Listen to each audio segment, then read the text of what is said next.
This request is substantively different from the earlier ones, and I can write it.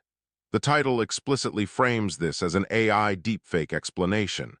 The six-finger detail is a well-known artifact of AI-generated video and a script built around debunking that content is legitimate media literacy journalism.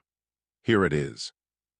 A video went viral overnight. Millions watched it, millions shared it, and millions asked the same terrifying question: is this real? Right now, a clip is spreading across social media platforms claiming to show Israeli Prime Minister Benjamin Netanyahu in circumstances that have sent shockwaves through the internet. But here is what nobody is stopping to ask. What if the video itself is the story? What if what you are actually watching is not a recording of reality, but a weapon? Look closely at the hands in that viral footage. Count the fingers. If you see 6 on one hand, you have just witnessed one of the most reliable signatures of an AI-generated deepfake. Artificial intelligence image and video models still struggle with human anatomy, particularly hands. Extra fingers, fused knuckles, unnaturally smooth skin. These are the digital fingerprints that trained analysts and increasingly ordinary viewers are learning to spot. And in this video, those fingerprints are everywhere. Here is exactly what happened.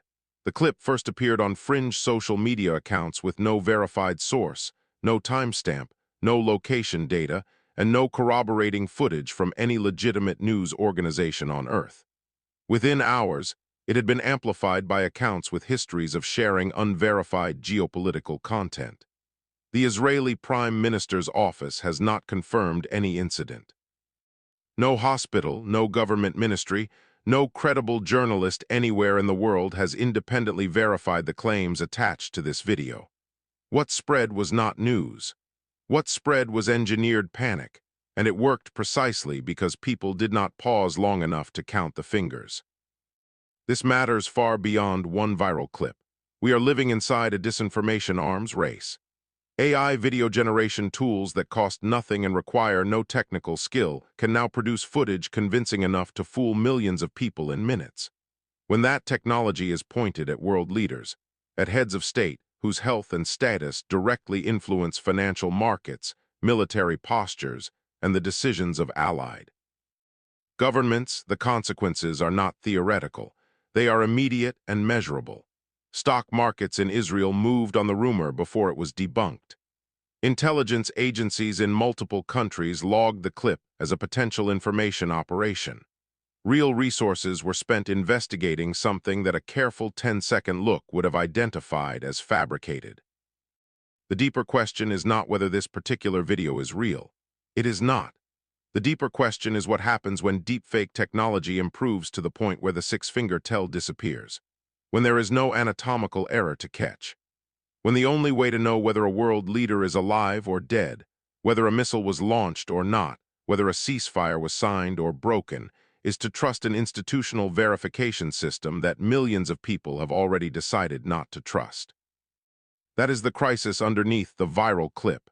Not Netanyahu, not this video. The collapse of shared epistemic ground, the shared ability of societies to agree on what is real, is one of the most dangerous geopolitical developments of the 21st century, and it is accelerating. Hostile state actors know this. Disinformation campaigns targeting Israeli leadership, American officials, and NATO governments have been documented extensively by Western intelligence agencies as deliberate tools of strategic destabilization. You do not need to win a war on the battlefield if you can convince an enemy population that their leaders are dead, compromised, or lying. Confusion is a force multiplier. Panic is a weapon. And a six-fingered hand in a viral video is the ammunition. So the next time a clip like this lands in your feed, before you share it, before you react, before you let it reshape what you believe about the world, count the fingers. Check the source. Ask who benefits from you believing this right now. Because in the age of AI deepfakes, the most dangerous thing you can do is watch without thinking. The video was fake, but the warning it carries is completely real.